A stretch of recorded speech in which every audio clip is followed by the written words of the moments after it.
Nesse vídeo eu vou falar sobre os 12 passos da jornada do herói mitológico. Em 1999 eu tive a sorte de assistir Matrix no cinema, mas tive o azar de ir para o cinema no dia 12 de junho, dia dos namorados. Eu fui sozinho e não sei se é porque todo mundo tava de amorzinho lá, mas eu achei o filme meio idiota. Para mim parecia que ele era só uma desculpa para as pessoas ficarem lá se batendo com um monte de efeitos especiais. Acontece que em 2003 eu fui convidado para fazer uma oficina sobre criação de aventuras paradidáticas para professores. E nessa oficina eu tive que falar sobre essa tal da jornada do herói mitológico. A minha vida foi transformada para sempre. Eu vou contar como é que isso aconteceu depois da vinheta.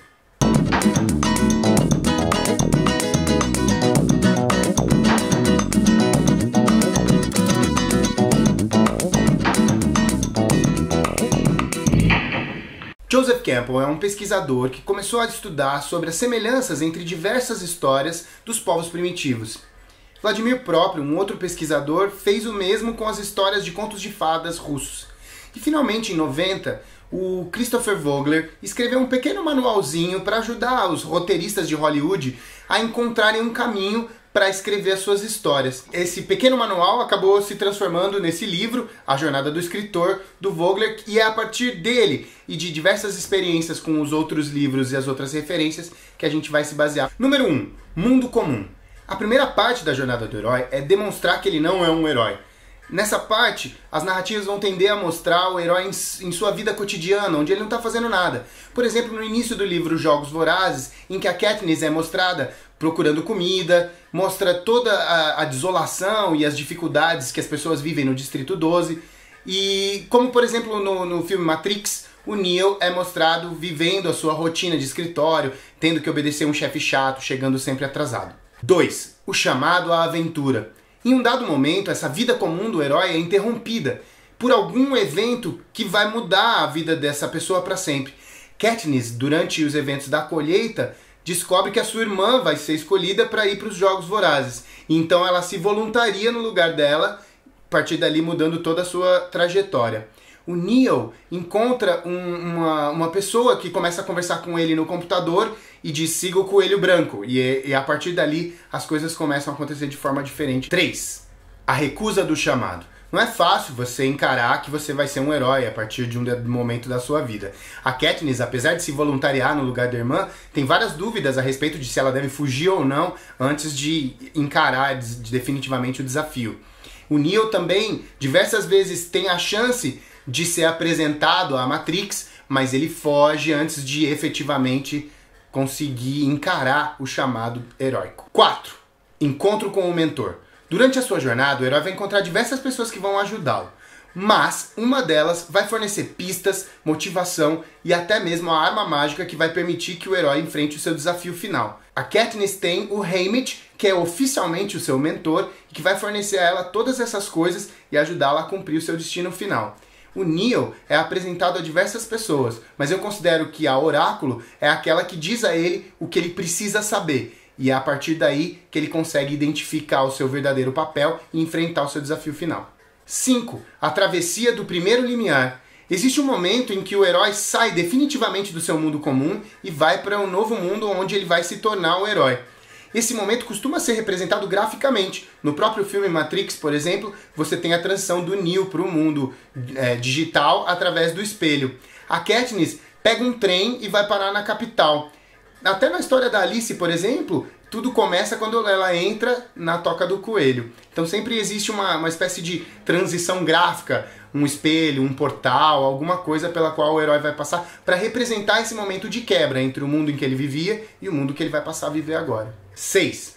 Testes, aliados e inimigos. Esse é um jeito de resumir toda a fase pela qual o herói vai passar pelo seu treinamento. Ele vai passar por diversos testes e falhar em vários deles para demonstrar que ele ainda retém aquilo que ele tinha de carga de humano, aquilo que ele ainda traz do mundo comum. Ele vai conhecer os seus aliados, as pessoas que vão ajudá-lo e também os inimigos. Durante essa fase do processo, o herói vai se transformando e tudo isso pode, por exemplo, ocupar o miolo de um livro inteirinho. Pode ser, de repente, numa saga, um livro inteiro, ou 2 ou 3, podem ser só a respeito do treinamento e de todo esse processo de transformação do personagem. A Katniss, ao longo dos próprios Jogos Vorazes, conhece aliados, o Peeta, a Rue e diversos outros personagens que vão ajudá-la, e também os inimigos que querem matá-la ali diretamente. É bastante interessante também perceber que cada uma das coisas que acontece, a falta d'água, as dificuldades de encontrar as pessoas que vão ajudá-la ou não, tudo isso vão representando também os testes pelos quais ela vai passar. O Neo passa por um teste bastante interessante quando ele luta com o Morfeu e ele perde. E eu acho que essa é uma das coisas bastante representativas dessa ideia, de que o herói ainda sangra. 7. Aproximação da caverna oculta. Existe um momento na jornada do herói em que ele precisa encarar que ele está chegando ao seu desafio final. Quando a Katniss e o Peeta ouvem a voz dizendo que não serão mais 2 vencedores nos Jogos Vorazes, mas apenas um, ela precisa encarar psicologicamente a ideia de que agora ela pode morrer, agora ele pode morrer, e que talvez ela tenha que matá-lo diretamente. Quem é que vai tomar essa decisão? Então esse momento, que é talvez muito breve num filme, mas que às vezes pode ser explorado melhor dentro de um livro, é bastante crucial. Quando o Neo decide entrar no prédio onde ficam os agentes, isso também é o que vai acontecer. Essa aproximação, ela representa o desafio psicológico primeiro, para que depois haja um enfrentamento físico com o seu inimigo final. 8. Aprovação suprema. Existe um momento na jornada heróica em que o herói vai precisar encarar o seu antagonista. Ele pode ser uma pessoa, ele pode ser uma decisão bastante difícil. Para Katniss é exatamente isso que acontece. Diante do fato dela ter as amoras cadeado na mão e de estar diante daquele que tecnicamente é o seu inimigo nos jogos, ela precisa tomar essa decisão e comer as amoras cadeado. No livro isso não chega a acontecer. Mas é bastante interessante que ela encara essa possibilidade de forma bastante intensa. E isso é enfrentar o seu desafio final. De alguma maneira, aquilo representa a morte daquela Katniss inocente e que está apenas fugindo do perigo, para uma menina que toma decisões por si só e que é capaz de se tornar, por exemplo, o símbolo da revolução que está por vir. Para Neo, existe um momento em que ele enfrenta o agente Smith e todo mundo já disse que é impossível vencer um agente. Só de você encarar esse momento, você já está se transformando numa nova pessoa. E o Neo vai acontecer algo bastante sério que tem a ver com o próximo passo. 9. Recompensa. Por enfrentar o seu desafio final, o herói é transformado e ele ganha uma recompensa. Para Katniss, por exemplo, isso representa voltar viva para casa e ainda trazer o Peeta de volta. Para o Neo, ele ganha o reconhecimento de que efetivamente ele é o escolhido, que até então todo mundo desconfiava. 10. O caminho de volta. A jornada do herói ainda não acabou. Mesmo depois de enfrentar o seu desafio final e receber sua recompensa, ele ainda vai ser perseguido no caminho de volta. A Katniss, por exemplo, descobre que só o fato de ter ganhado os Jogos Vorazes não garante que ela esteja segura e tranquila. Afinal, ela ganhou os Jogos Vorazes a partir de uma mudança no padrão que eles costumavam ter. E a partir de agora ela se tornou um inimigo. O Neo vai ser perseguido no caminho de volta depois de enfrentar e vencer o agente Smith e ele é morto.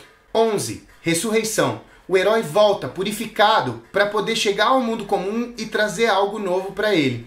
O Neo efetivamente morre e ressuscita a partir do amor da Trinity. Mas para Katniss isso não acontece tão rapidamente. No livro Os Jogos Vorazes e mesmo no livro Em Chamas, ela ainda não passa por essa purificação necessária, que só vai acontecer no terceiro livro, A Esperança, que é quando efetivamente ela tem condições de ser essa nova pessoa.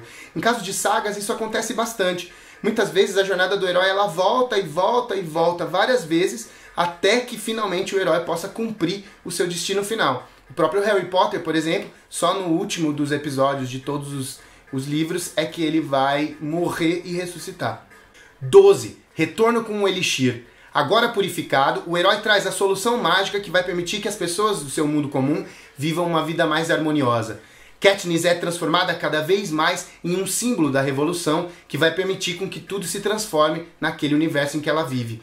O Neo, no filme, é representado voando como Superman para dizer que a partir dali ele vai ser o salvador de almas, aquele que vai tirar as pessoas da Matrix a partir dali. E foi assim que, ao conhecer e estudar a jornada do herói mitológico, eu também transformei a minha própria jornada. Aquele filme que tinha sido um dos mais idiotas se transformou em um dos filmes mais interessantes e mais importantes da minha vida. E você? O que você tem feito para tornar a sua própria história uma jornada de ser herói? Se você gostou, clique em gostei, inscreva-se no canal e não se esqueça de visitar o site para a matéria completa.